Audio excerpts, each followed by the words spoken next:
Sulat. Dandahanin mo lang pagsulat. Hindi, wala namang ano. Sige.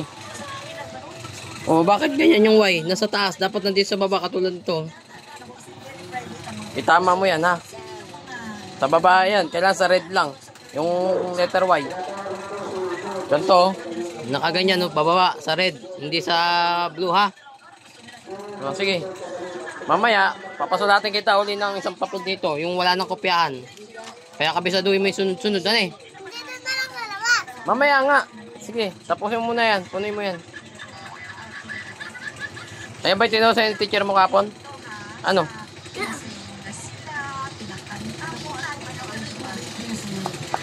Ayusin mo. Yung sa red lang. Yung sa blue, hanggang blue lang. Huwag sa sobra. Kasi maliligaw ka na yan.